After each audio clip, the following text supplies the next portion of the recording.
Garden Basics with Farmer Fred is brought to you by Smart Pots, the original lightweight, long-lasting fabric plant container. It's made in the USA. Visit smartpots.com/Fred for more information and a special discount. That's smartpots.com/Fred.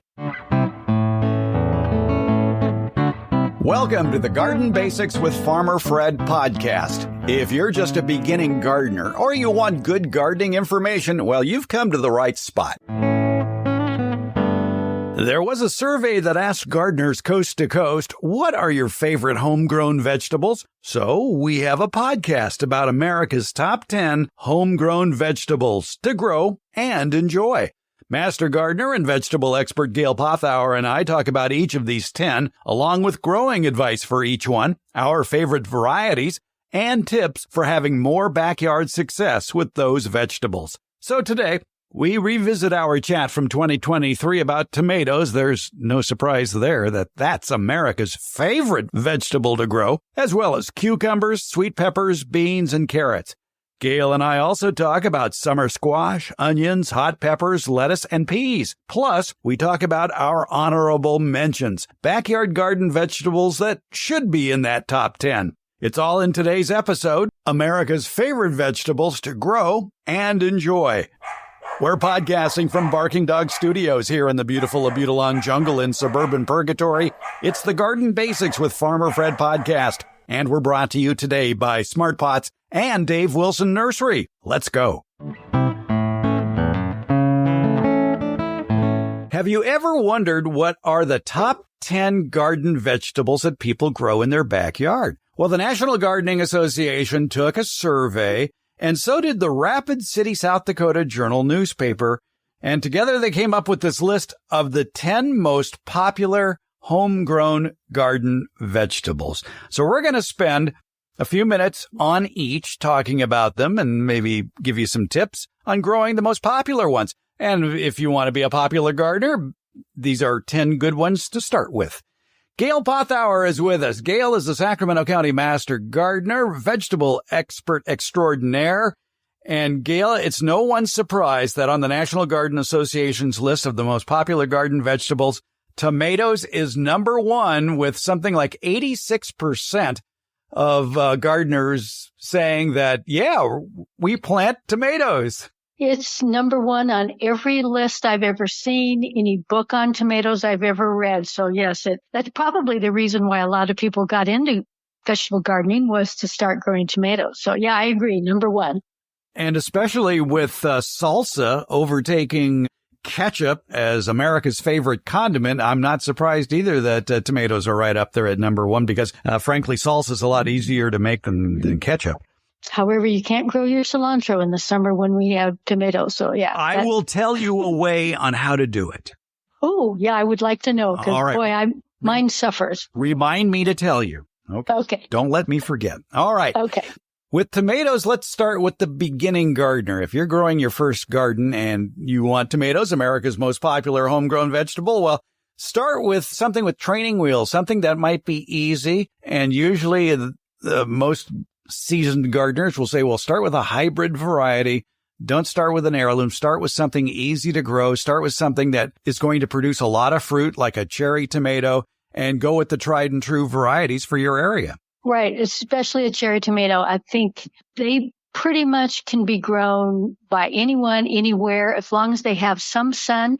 They can take a little bit of shade, unlike full-size tomatoes or indeterminate tomatoes that need to have full sun, at least 6 to 8 hours. Cherries can handle a little bit of shade, and I find they don't stop producing in the middle of summer like a lot of tomatoes will. If you get temperatures over 90 degrees, the cherries will continue to produce. They're easy. They're small. They're great for kids to grow. I think the biggest mistake that beginning gardeners make when planting tomatoes is they plant too many plants and they put them too close together. Mm-hmm. You need some air circulation to kind of avoid some of the fungal diseases. Tomatoes are a vine, and there's different classifications of tomatoes and the types of fruit and the vines. There's indeterminate, determinate, and dwarf typically. Indeterminates are long vines, and if you don't provide some kind of support, they're going to trail all over the ground. And that's when you can run into a lot of trouble with the fruit and then the foliage on the ground. You can get diseases and insects and that sort of thing.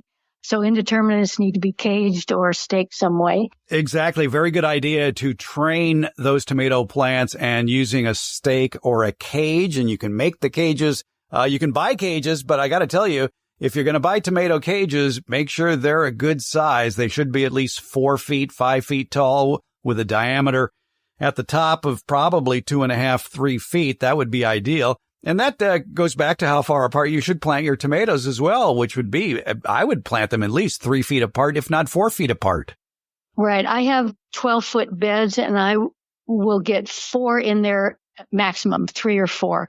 So my cages are at least 3 feet apart, or at least the plants are 3 feet apart. And when you do it in a cage, you're able to keep all that foliage inside so it doesn't sprawl all over everywhere. So I get good air circulation. I have found that the 4 or 5 foot tall tomato cages generally aren't tall enough for some of the indeterminates. So I have to put in that extra piece to make it about 6 feet tall, because they can get 6, 7 feet tall. What are some of your favorite tomato varieties to grow? Ooh, it's like, what's your favorite child, you know? Well, I'm kind of the heirloom camp. So I do a lot of open pollinated or heirloom varieties, mostly for the flavor. I may not get real high yields, but some of my favorite ones that I'm growing this year, one is Brad's Atomic Grape.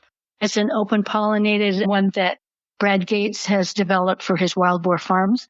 And it's a kind of a grape tomato, which is a cherry, but it's elongated, kind of egg shaped sort of, and it's multicolored. I think it's kind of psychedelic looking. It's got purples and greens and red stripes and streaks all through it. It's very tasty. It's got a good hang time. I mean, you don't have to pick it right now. It'll hang on the plant a while. I've been growing that the last several years, and it's become one of my favorites. I, too, have so many favorites. I really am hesitant to mention one or two, but to leave something out, you know. Well, I'm going to defer to the vegetable experts at UC Davis at their Vegetable Research and Information Center, who, when recommending cherry tomatoes, they mentioned the cherry grande, the sweet cherry, the sweet 100, and the red cherry.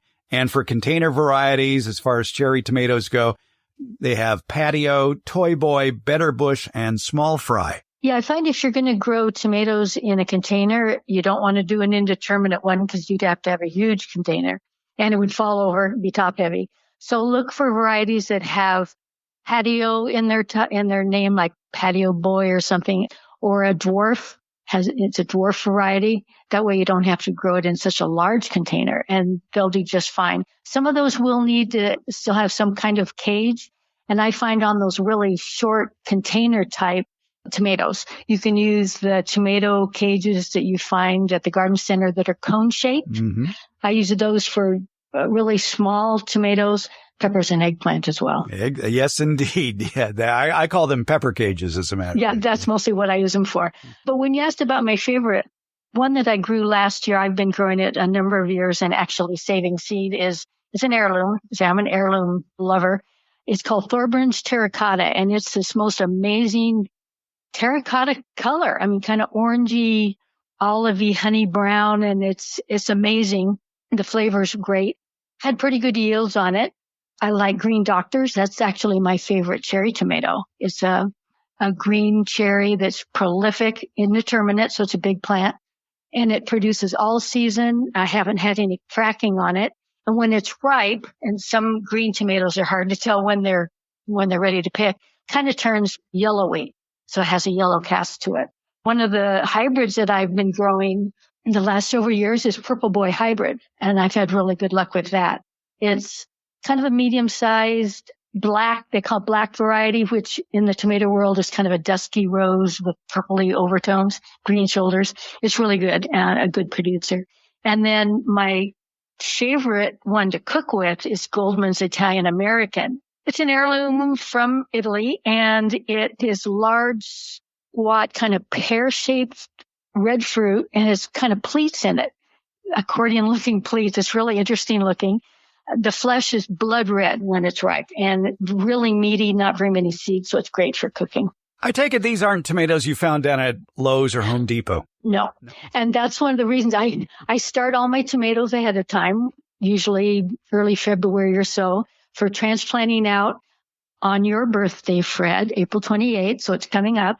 And I buy seeds. So you have a whole world of varieties to grow if you have seeds as compared to what's available as plants at Garden Center.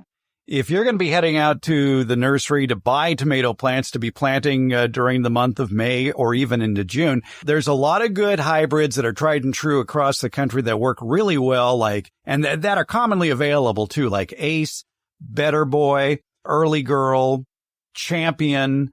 Those are just a few of the ones that are, shall we say, normal-sized tomatoes. And if you want a good-sized beefsteak tomato, Whopper is a popular one that you're going to find that gets to a good size.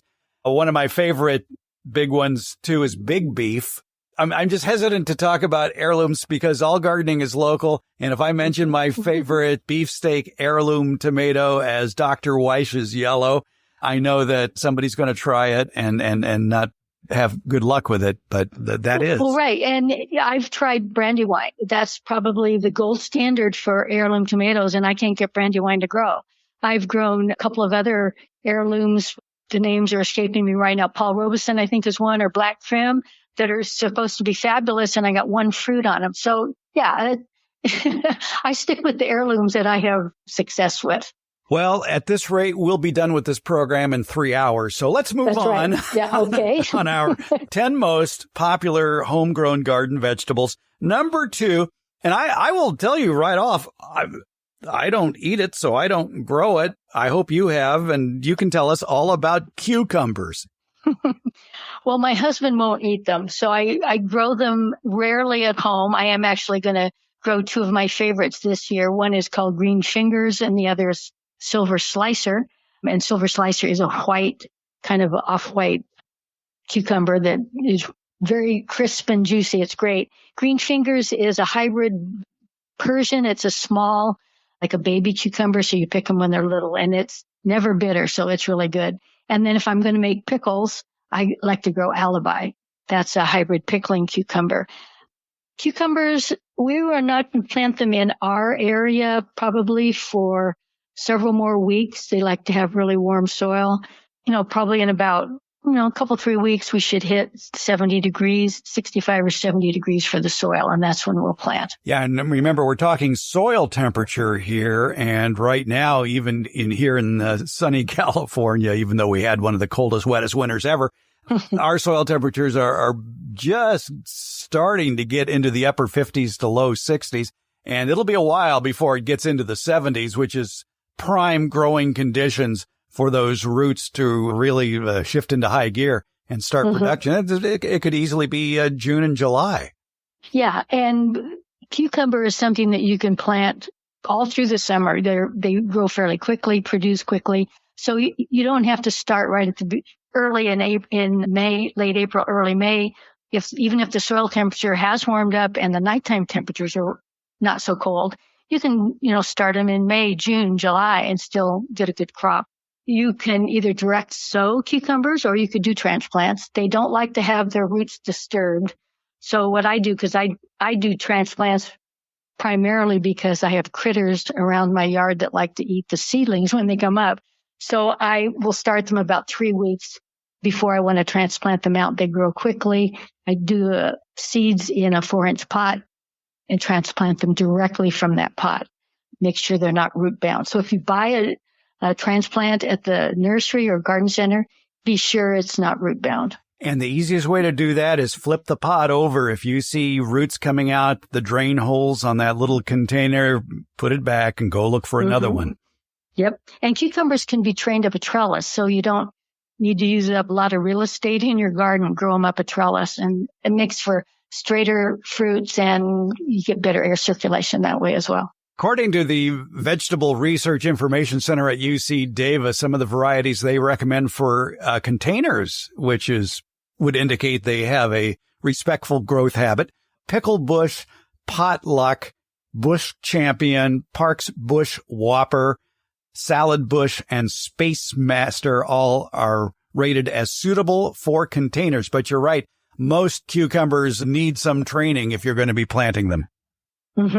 And to say you can plant more in a smaller space because they're not sprawling all over the ground. They still need to be spaced well enough so that you can get good air circulation, because a lot of the crops in that cucurbit family can get powdery mildew. So you want to have good air circulation. All right.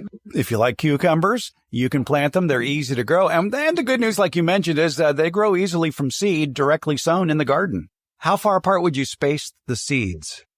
If I was going to train them up a trellis, I would probably grow them a couple feet apart. If you're not going to do them in a trellis, people typically do them in a hill. I have not grown them in hills, but you would plant several in a hill and then thin them to two. I would probably do them 3 or 4 feet apart. I want to get plenty of air circulation if they're sprawling, if they're not grown up. Probably one of the biggest complaints you might hear about cucumbers is bitterness.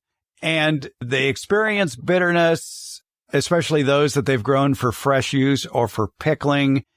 And that's due to the formation of some compounds that impart a bitter flavor to seedlings, roots, stems, leaves, and fruit. And one of the easiest ways, according to the University of California, Davis, the easiest way to control the bitterness is basically to cut off the end and skin it, really. And that can help control the bitterness. Yeah, and those compounds you're talking about, and I've been wanting to say this all day, are I can't even say it. Cucurbitacins. And that's the compound that does make the fruit bitter. It's also the compound that attracts cucumber beetles. So I know that they're trying to breed cucumbers that don't have compounds in them so the cucumber beetles won't be attracted to them. But there are some varieties you can grow that are reliably not bitter. So an Armenian cucumber is one, which, by the way, is actually a melon.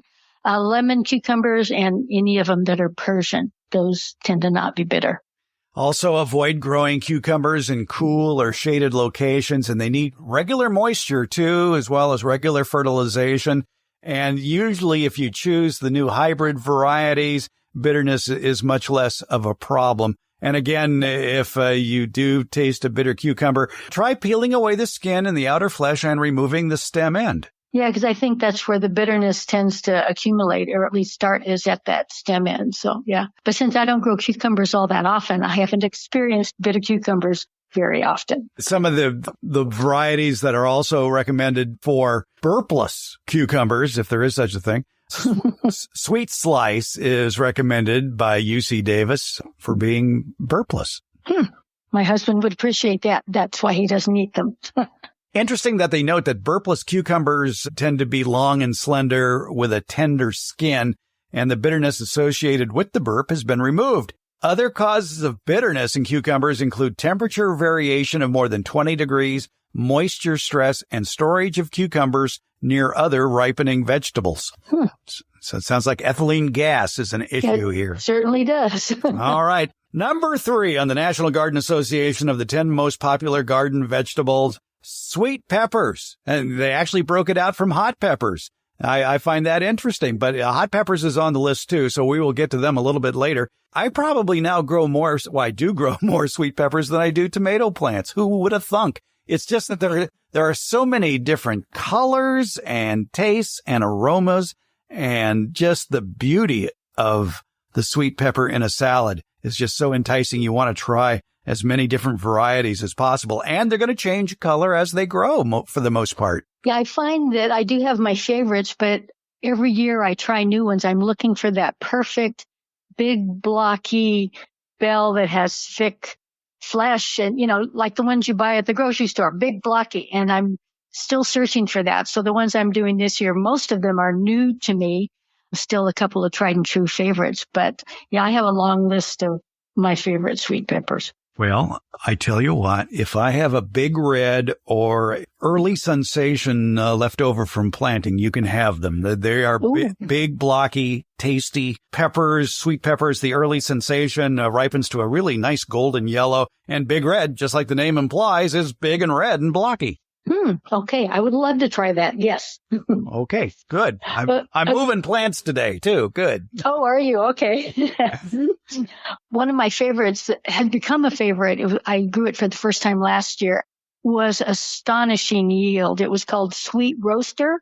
It's a hybrid. It's a tall plant. It got about 3 feet tall, and it has elongated, like 6 to 7 inch long peppers that are a couple of inches wide. They mature from green to red. And I had to double check my notes to be sure that this was right, but I harvested 72 peppers on it. How many? 72. I had to go back and look at my calculation. I said, that can't be right. I do a tick mark for everyone at 72. It was amazing. Wow. Yeah. Among the hybrid sweet peppers that are recommended by University of California, Davis include Gypsy, which is one of my favorites. My favorite too. Yeah, I think I've planted Gypsy for the last 40 years and it hasn't let me down yet. They also recommend, I don't know why, the Yolo Wonder and the California Wonder, which are two big blocky peppers, sweet peppers that you'd find in a grocery store. That sort of big green, $1 each look to it. But to me, they're just kind of bland. Yeah, I agreed. I tried them once and that's it. They were just kind of ordinary, nothing special about them. So they didn't make my list of favorites. One of my favorite blocky bell-shaped peppers to grow is tequila.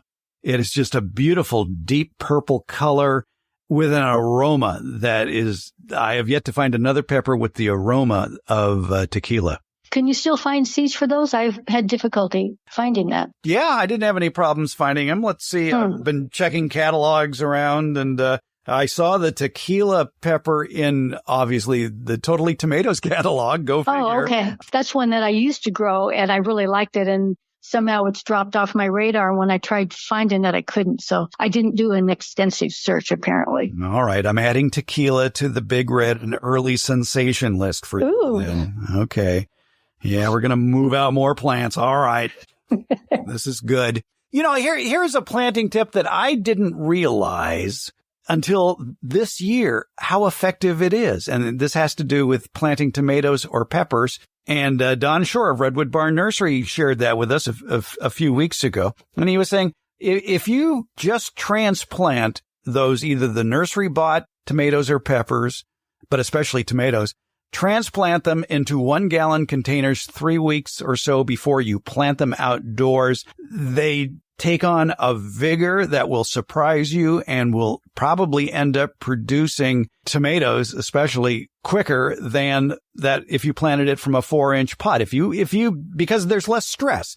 That if you leave that 4-inch pot or heaven forbid a 6-pack of vegetables in those teeny tiny little containers for any length of time, they get root bound and they get stressed. As soon as you can, even if you're not thinking of planting it for a month or so, go ahead and transfer them into 1 gallon containers with some good quality potting soil. I am amazed at the size difference in the tomatoes that have been transplanted in just the last 2 weeks. I can attest to that as well. I started some tomatoes for my niece who lives in Fresno, and they're about a month ahead of us. So I start her tomatoes early February. I start mine the end of February. So about a month difference. Hers ended up going from 4-inch pot to 1 gallon to 2 gallons. And they were over 3 feet tall and stocky and gorgeous. The ones I started a month later, some of them are still in 4-inch pots. They're ready to go into bigger, but they are just stunted in comparison. I mean, they're doing well, but I mean, the size difference and the thickness of the stems is just amazing. Yeah, I agree. They need to go in bigger pots, and I will do that next year. My problem is I ran out of bigger pots. Well, it's worth the investment, I think. I think you're right. And you check with your neighbors. I bet somebody's got a pile of 1 gallon containers behind their garage.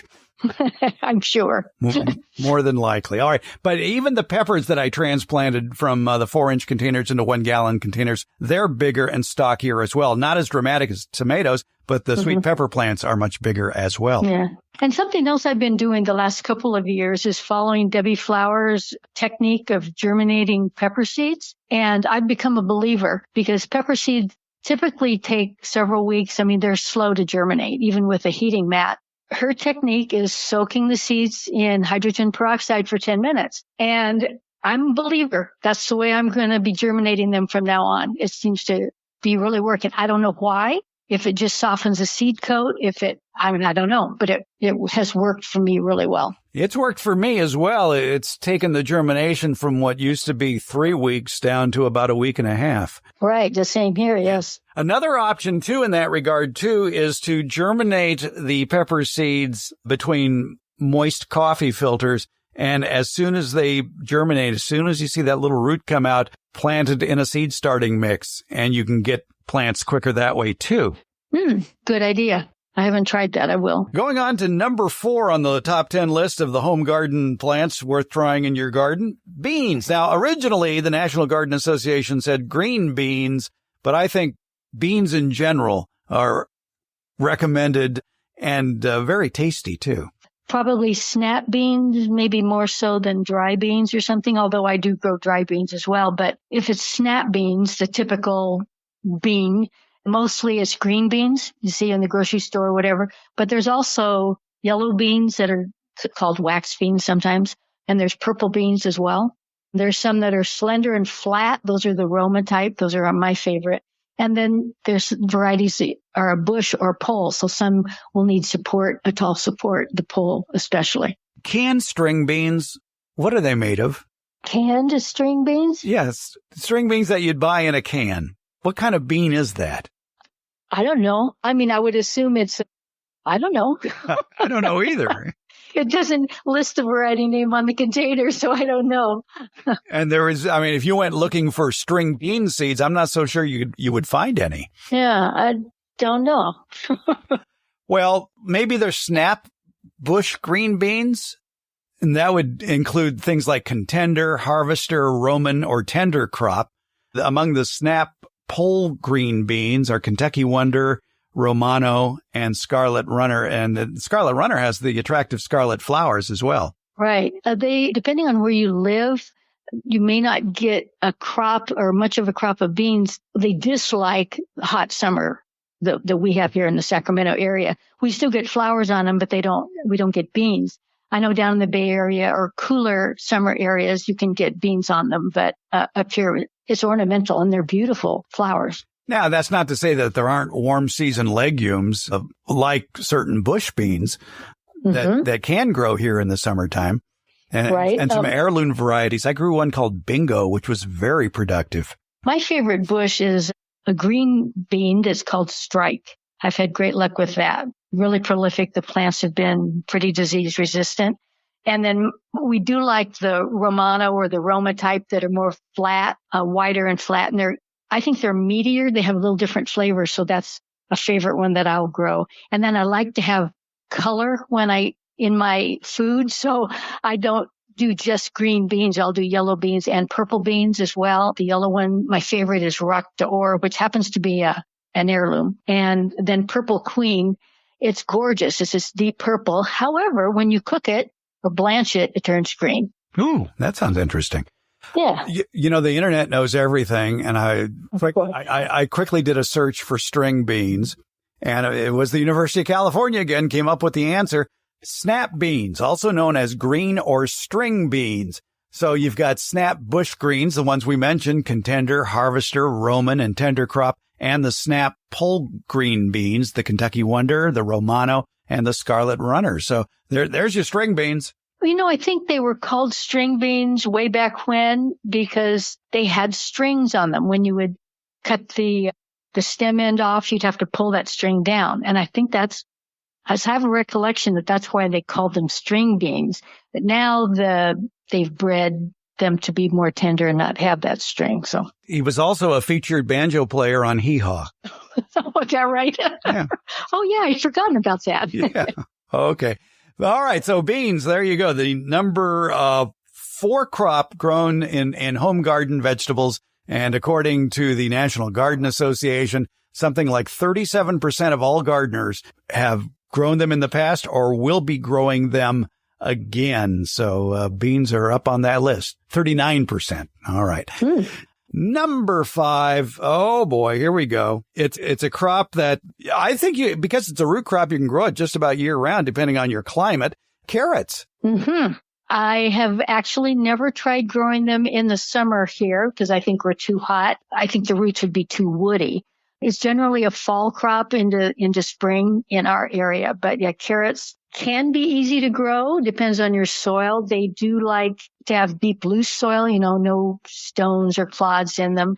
If you have real heavy soil, there are varieties that are shorter and can maybe a little sturdier and can tunnel right through that clay, but they typically like to have a real loose soil. And you can get that if you have a raised bed. If you're like we have clay here, I couldn't grow carrots in my ground. Can do it in a raised bed or a large container. And you're absolutely right. If you have rocky soil too, and you want to grow carrots, it might be a good idea to grow the shorter varieties like Danvers half long. Mm-hmm. And like Danvers, and there's a type that's called a Chantenay, and they're real blunt and sturdier. They're thicker at the top, and they can just power their way through heavy soils easier than the ones you find at the grocery store, which typically are the Imperator types. Mm-hmm. They're long and slender, and you really need to have good, loose, deep soil to grow those varieties. Yep. Raised bed is the perfect solution for growing carrots. And here in USDA Zone 9 in California, you can plant carrots from seed, which is, I don't even know if you can.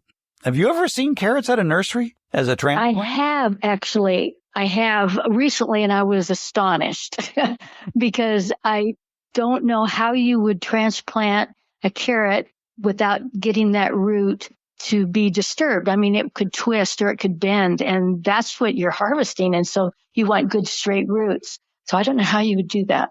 Were they in just normal size containers, or were they in like 9-inch tall tree pots? No, it was a 6-pack. Oh, no. Yeah. Oh, my. Well, you can plant carrots from seed. That's a lot safer. And here in USDA Zone 9, you can plant them in March, April, May. And like you mentioned, the fall through winter planting season of August through December of planting carrots from seed. Debbie Flower once gave us a very good tip for planting carrot seeds. Because they're so small, they're very difficult to put them in place 1 inch apart. They tend to, because they're so small, there's a clump of them, and you need to get that thinned out so that they stand, 2 or 3 inches apart, ideally. Right.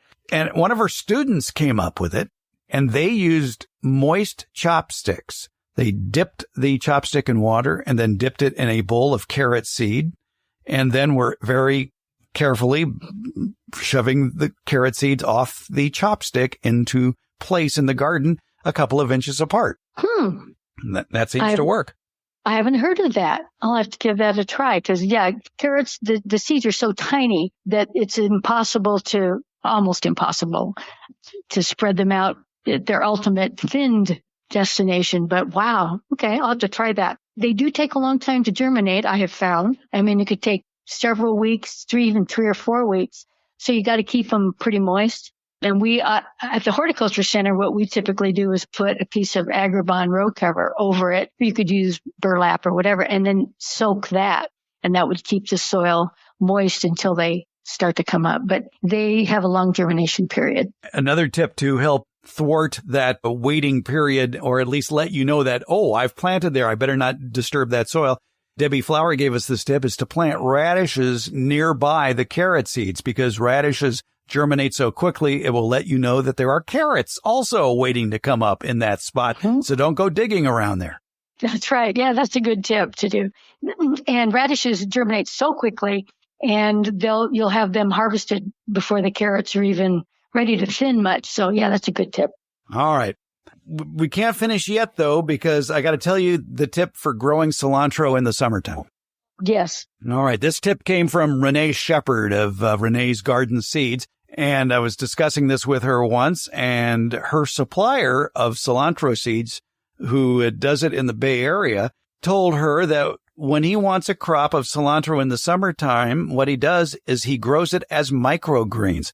In a shady area, he will just every couple of weeks scatter seeds across a flat in some good potting soil or seed starting mix and let them grow 1 to 2 inches tall. And then harvest those microgreens, those cilantro microgreens, and use it just like regular cilantro.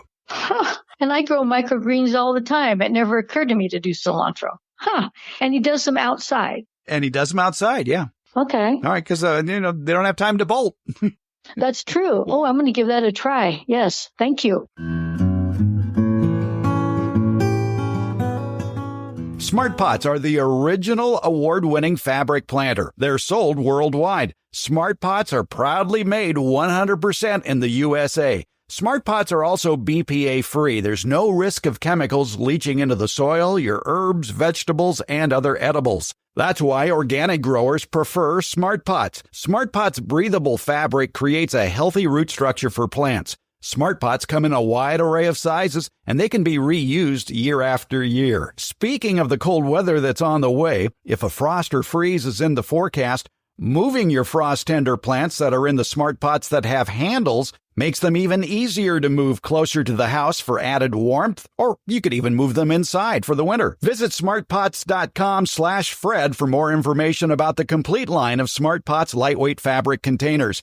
It's Smart Pots, the original award-winning fabric planter. Go to smartpots.com/Fred for more info and that special Farmer Fred discount on your next Smart Pot purchase. Go to smartpots.com/Fred. If you haven't shopped at your favorite independently owned nursery lately, well, you're missing out. Now arriving are Dave Wilson Nursery's excellent lineup of farmers market favorites. It's great tasting and healthy fruit and nut varieties. They're already potted up and ready to be planted. We're talking about almonds, blackberries, blueberries, boysenberries, figs, grapes, hops, kiwi, mulberries, olives, pomegranates, and much more.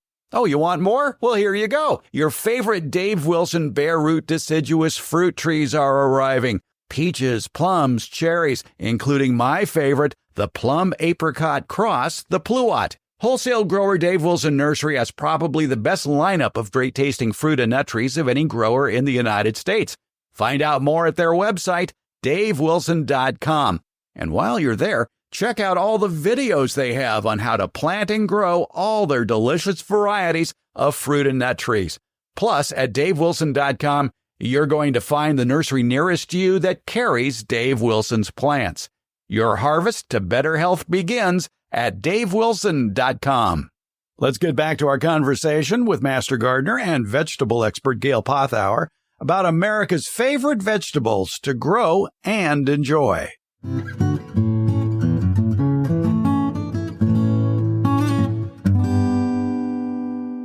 We're on to part 2 of the top 10 most popular garden vegetables to grow. It includes summer squash, onions, hot peppers, lettuce, and peas. That according to the National Garden Association and the Rapid City, South Dakota Journal newspaper. Gail, let's get going on 6 through 10. Yes, let's do that. Moving on to number 6 in the most popular garden vegetables to plant at home. I laugh because, well, who hasn't had way too many zucchini? Summer squash. And zucchini is just one form of summer squash. There's all sorts of summer squashes. Oh, yeah. In fact, some of my favorites, my favorite heirloom zucchini, another heirloom is, I'm interested more in heirlooms for tomatoes for the flavors, but there are some other crops that have heirlooms that are really good. It's called Ortolani de Faenza. I don't know how to say it in Italian, but it's a light green zucchini instead of that dark black green that a typical zucchini has. Real prolific, and so I grow that every year. And then there's yellow crookneck, or there's the scallop or the patty pan. So there's a lot of different ones. I love butterbelly. That happens to be a hybrid yellow crookneck, and I grew it up a pallet last year. It's a bush variety, but I wanted to get it up off the ground, so I propped up a pallet and grew it up the pallet, and it saved space, and it was easier to pick, and it was an outstanding variety. It was new for me last year. Zephyr's always a good one. It's a yellow crookneck with green at the bottom, kind of a light green color. And then my favorite scallop is Sunburst. It's a yellow patty pan with a green button on the bottom, and that happens to be an All-America Selection winner. Among the scallops that are recommended by UC Davis, and these are varieties that you'd probably find at your local nursery if you wanted to plant them from transplants, but they're really best planted from seed.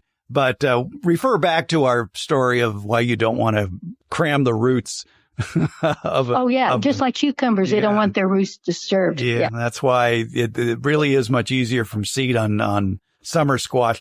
But Peter Pan hybrid, sunburst, scallopini, early white bush are the scallops recommendations. Among the yellow summer squashes, they like early prolific straight neck, Sundance, early golden summer crookneck, Dixie. And among the zucchini, aristocrat, Grazini, ambassador, gold rush, and burpee Ford hook. I think a lot of the problems that people have with summer squash is, well, first of all, they're doing the right thing by planting from seed. And usually the recommendations from planting by seed say mound the soil up about 8 inches tall and about 12 inches wide, sort of like a plateau of really enriched soil, maybe mix some manure in there. And then in that plateau that is 12 inches across, put 6 seeds in a circle and then wait. And then you don't thin them? No. Well, you feel, oh, look, it's growing. I don't want to take that out. No. Oh, you better. Honestly, if you have, let's say, 2 mounds of zucchini seed planted and you've got 6 seeds in each and you want a normal sized garden and you don't want too much zucchini, thin it out to 1 per hill. Mm-hmm. Good luck on that. Yeah. I am sort of hesitant in that I'm going to grow 2 different squash this year. Generally, I do 1. That's plenty for me and my husband. But I'm going to do my favorite zucchini and the yellow crookneck, the butterbelly. I'm going to do 2 different plants, and I'm thinking I might be crazy because that's probably twice as much squash as I need. I've already been collecting recipes on what to do with all that squash. Good idea. But yeah, it's very prolific. And if you keep harvesting them when they're small, that will keep them producing. If you want to stop the production, let them grow to a baseball bat, and that'll slow them down a little bit. Yeah. Okay. Yeah. Ideally, for best flavor, they're best harvested when they're 8 inches or less. Right. Yeah. They'll get too seedy otherwise. When they're starting to get over mature and they'll get real seedy inside. So, yeah. A lot of people they plant the seeds, the zucchini seeds or the squash seeds in May. And by June, they are complaining, look at the fruit that's coming out. It's stunted. It's short. It doesn't look right. What's going on?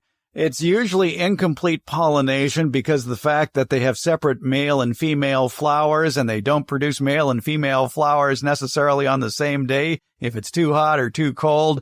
And, well, the bees sometimes don't help out very much, but usually it's that incomplete pollination. But if you're just patient, if you just wait, you'll get normal size zucchini that the weather will even out and you will have more zucchini than you know what to do with. Exactly. Yeah. And generally the male flowers start out first. Right.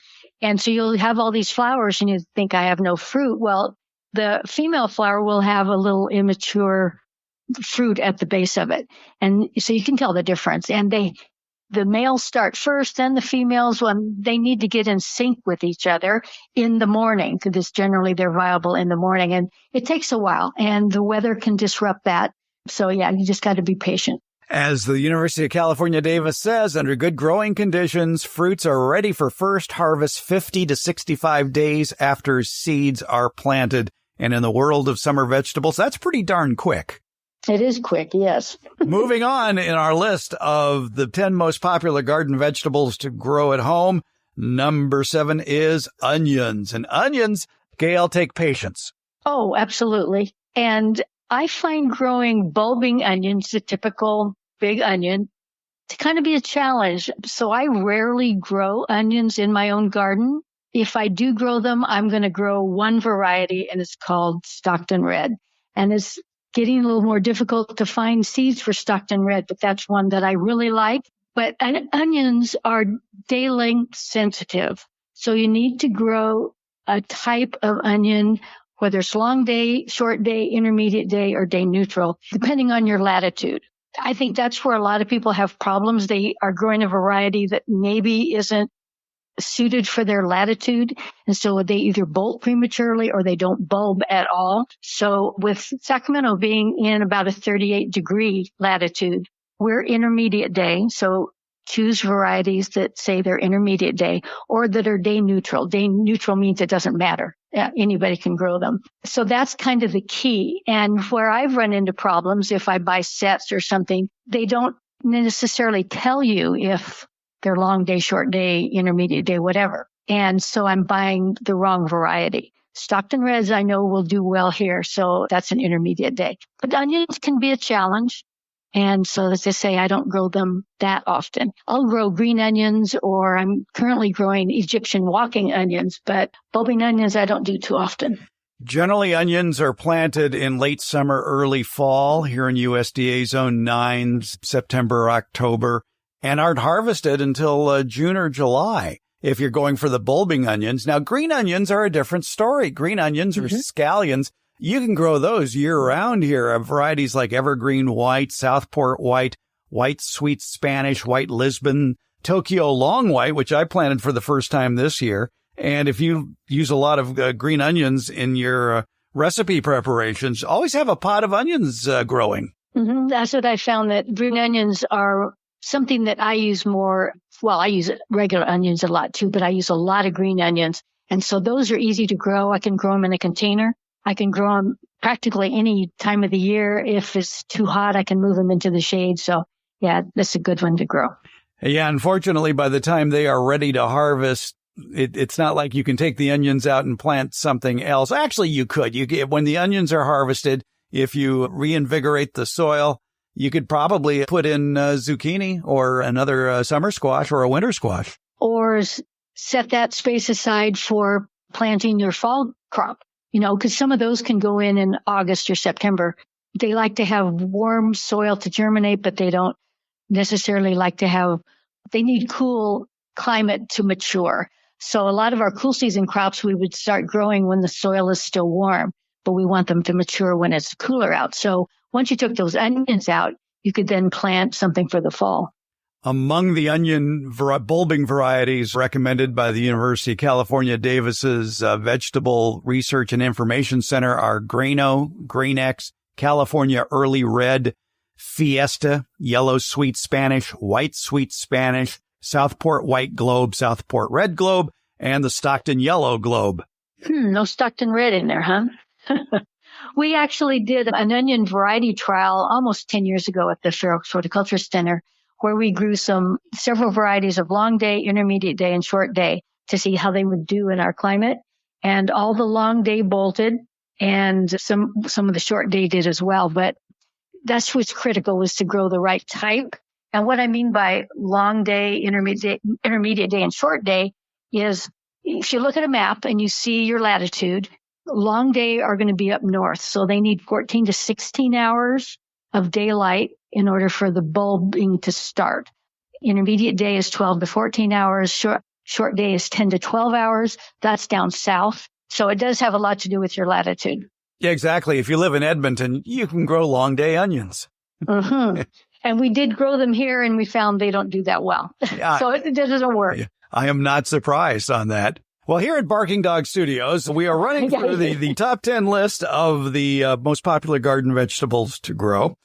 We now come to number 8 on our list, and it's time for the hot peppers to shine. Hot peppers, the 8th most popular home garden vegetable to grow. 31% of gardeners across the United States say they grow hot peppers, and they range from mildly spicy to thermonuclear.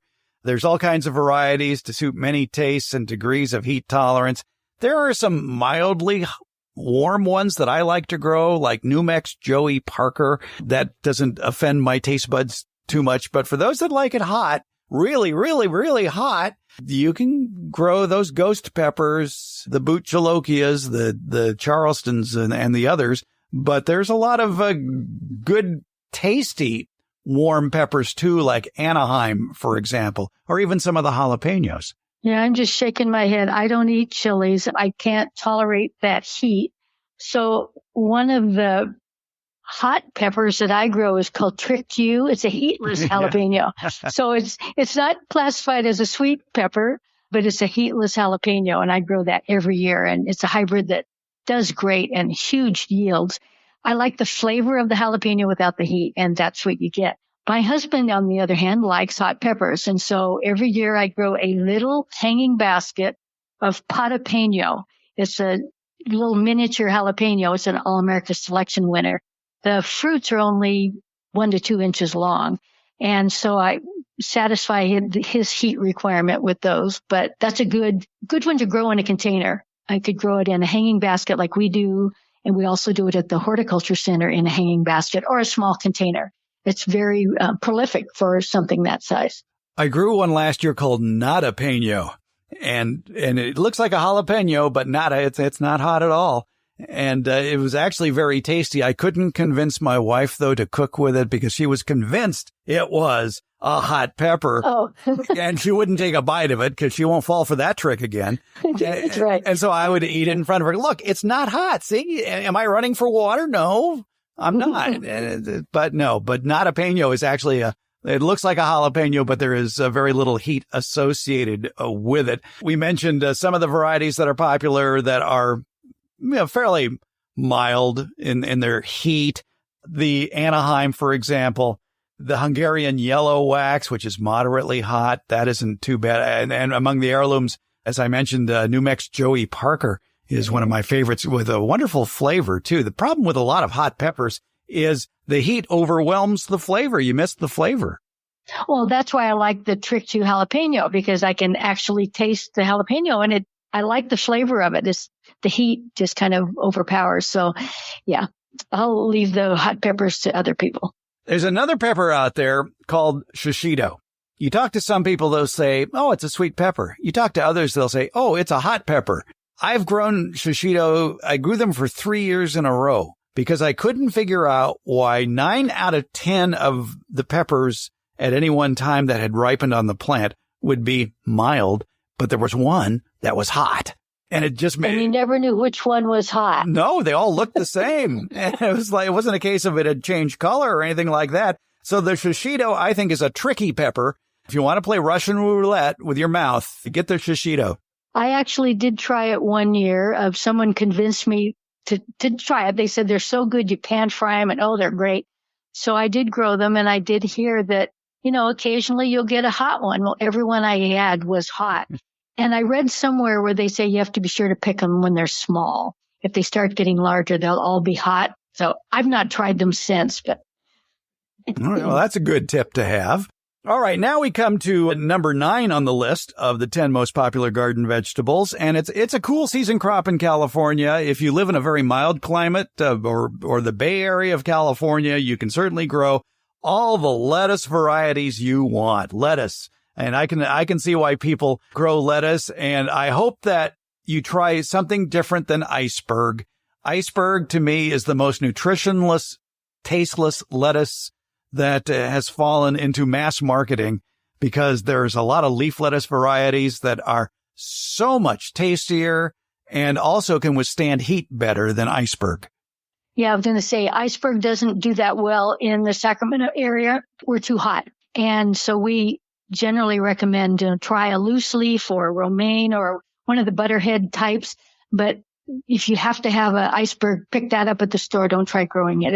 It won't do that well here. Yeah, it's a waste of space, as a matter of fact. Now, I have been on a lifelong gardener search for a lettuce variety, a loose leaf lettuce variety that can take the heat.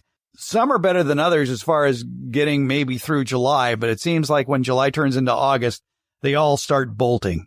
Right. And actually, several years ago, we did an experiment 2 years in a row at the Horticulture Center because we get this question a lot. Why can't I grow lettuce in the summer? So we thought, okay, let's find some varieties, grow them through the heat of summer and see how they do. First off, you need to start with some varieties that are heat resistant, like Jericho. That was bred in Israel, so it's a little more heat resistant.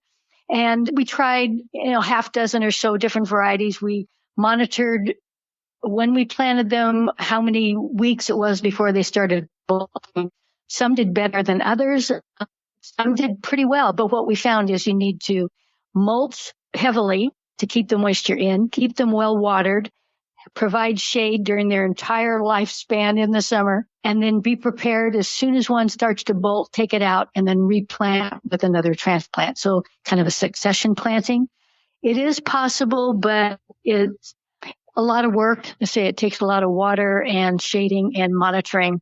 not sure if it's worth it, or grow it in the shade if you have a shady location. But often it's not just the sunlight, it's the heat. And even in the shade in Sacramento, we can be fairly warm in the summertime. So it's a tough thing to do. The closest green I've found that can be grown year-round, and especially if you do it in the shade, it does okay here, and that's Swiss chard. Right. Yeah, that can be grown year-round. I have done it in an area of my yard where it got some afternoon shade in the summertime, and it was able to, to over summer. But yeah, any of the other leafy greens are going to be a little tough. One of my favorites, absolute favorite lettuce is called pomegranate crunch. It's a red romaine, and it is very good. I get it as pelleted seeds, which makes it a little bit easier to germinate. Lettuce can have a difficult time germinating. Lettuce does need light in order to germinate, so don't plant the seed too deeply. Pelleted seeds don't have that problem. But I think if sometimes people have difficulty getting lettuce to germinate because maybe they buried it too far. It needs light. It's one of the few vegetables that needs light to germinate. And I believe it's one of those seeds that will not germinate in heat, period. Right. If you tried sowing lettuce seed in the summer, maybe for a fall crop, if your soil temperature is too warm, the lettuce seed can go dormant. So if you're also starting it indoors, whereas I use a heating mat to get a lot of my seeds to germinate, you don't use a heating mat for lettuce because the soil will be too warm and lettuce seeds will go dormant in heat. Some of the varieties that have been recommended as heat-tolerant lettuces that I've grown over the years, and they're barely heat-tolerant, are black-seeded Simpson and deer tongue. They're pretty good, but like I said, they do eventually bolt. But if you're looking for first of all, I think one good rule to remember is if you want lettuce to last in the yard as long as possible, grow loose-leaf varieties, not head lettuce. Right. And of the ones that we did in our heat-tolerant trial, the ones that did well, besides Jericho, was year-round bronze. It's an oak leaf. And it was late to bolt in the summer, so it actually did very well. Red Cross is a red butterhead. Merlot, a dark red leaf lettuce. And a Paraday, a red oak leaf. That's one of my favorites, but I can no longer find seeds for it. And then Nevada, it's a green loose leaf, kind of a semi-heading type. So all those did well as could be expected in our summer heat. So they did better than a lot of other varieties. I'm glad you mentioned Nevada because I have grown that one before and it was pretty good. But I think if you want a dependable green, do the Swiss chard. I do want to mention another variety of a green that can withstand the summer heat that I recently discovered. It's called Tokyo Bacana. Tokyo Bacana is a type of Asian cabbage described as a cross between Napa cabbage, bok choy, and lettuce. Tokyo Bacana, it can be eaten raw in salads or you can cook it up. By the way, roasting, grilling, or searing brings out its delicious nutty flavor. You can add it to stir-fry recipes for a succulent crunch. Try looking for recipes that use bok choy or Napa cabbage and substitute Tokyo Bacana instead. Tokyo Bacana is really a distinct, loose-heading heirloom variety of Chinese cabbage. It is native to Japan, though. It's also known as small Chinese cabbage. And Tokyo Bacana is a fast-growing variety, too. It can be harvested at multiple stages of maturity, and that includes as a microgreen, in baby leaf stage, in petite leaf stage, or at full size. Tokyo Bacana cabbage is a cut-and-come-again variety. It provides several crops throughout the season, and it's favored for its mild flavor and delicate texture. And Tokyo Bacana just so happens to be an excellent source of fiber as well. Right, I agree. All right. Well, let's wrap this up with the number 10 most popular garden vegetable grown according to the National Garden Association and the Rapid City Journal, the Rapid City, South Dakota Journal newspaper. It's peas. I think of peas. I'm looking out my window here and through the Abutilon jungle and looking at what I have growing in barrels, and I've got some Oregon sugar pod peas. I don't grow a lot of peas at home, but we grow them at the Horticulture Center, and there's a new one that we're growing. It's an All-America Selection winner called Snack Hero. It's a relatively new winner, and it was amazing. It looks like a green bean, so it's more cylindrical, long and slender like a green bean is. and about 4 inches long. And it was so tasty. We were snacking on them raw at our workday the other day. They're really good. It's not a tall plant, maybe a couple feet tall. So we have it growing up an old umbrella frame that we have collapsed down to make like a pyramid. And then we ran some strings up it. So it's growing on that. But it was an exceptional variety, very tasty, not woody or stringy at all. So really sweet, called Snack Hero. When did you plant that? Well, they planted them when I was out of town. So it was probably in October, maybe. Okay, so there was a cool season pea. Right. Yeah. And then we have another variety of snap pea growing up an umbrella frame that we've opened up and then run strings. You can run strings up or some kind of a mesh for them to grow up. So a lot of peas are vining type, and so they need some kind of support. So that's one way to use up your old umbrella that the canvas is torn, grow them up an umbrella frame. All right. So there you go. The 10 most popular garden vegetables, from tomatoes to cucumbers, sweet peppers, beans, carrots, summer squash, onions, hot peppers, lettuce, and peas. By the way, with peas, do you soak the seeds before you plant them? I don't know if we soak them or not since I wasn't here. You can. That's a good way to get them to germinate, is soak them overnight. I've heard. I don't know if they need to be soaked that long. Usually 6 hours or so is plenty in lukewarm water. Yeah, I would think so. Yeah. Now, you had mentioned before we started that you were disappointed that melons didn't make the top 10 list. I'm disappointed beets didn't make the top 10 list. Yeah, I'm surprised at that as well. I thought beets would be on, and well, it depends on the list. I've seen several top 10 lists, and I've had potatoes on them, different things. So it just depends on which list you're looking at. But if I had to pick between only two things to grow, it'd be tomatoes and melons, I think. Okay. And what I like about beets, this reminds me of something my Uncle Hubert used to say back on the family farm in Beach, North Dakota, when he raised pigs, and he said, we use all parts of the pig except the oink. And beets are like that because the entire plant is edible. Oh, yeah. I can do beets as microgreens. Yeah. So you eat the tops all the time. And the leaves this time of year are lush and make great salad material. Absolutely. Okay. Well, my favorite melon is a muskmelon, what we call cantaloupes here in the U.S., is Sarah's Choice and one called Divergent. And I think those are my two favorites now. They're just so sweet and they're wonderful. So I'm growing them this year, as always. My favorite beet variety to grow, because it reminds me of something psychedelic, is the Chioggia beet that has that concentric red ring throughout the entire middle. Like a bullseye, yeah. Yeah, and it's delicious, too. Yeah, I'm not a big beet fan, but I've learned to eat them. But if I grow them, I like to do the golden beets. They're not as beety, I guess that's a word. So they're a little milder. But if I'm growing microgreens for the tops, I do bull's blood. Ah, okay. Yeah, it's real good. And good tops. And do you wear an apron during all this? You have to, because you get that red all over you, Gail Pothour, we have offered people short, sweet education on growing home vegetables, and I hope more people try it this year. And we have, and it was fun. I enjoyed it. Garden Basics with Farmer Fred comes out every Friday. It's brought to you by Smart Pots and Dave Wilson Nursery. Garden Basics, it's available wherever podcasts are handed out. For more information about the podcast, as well as an accurate transcript, visit our website, gardenbasics.net.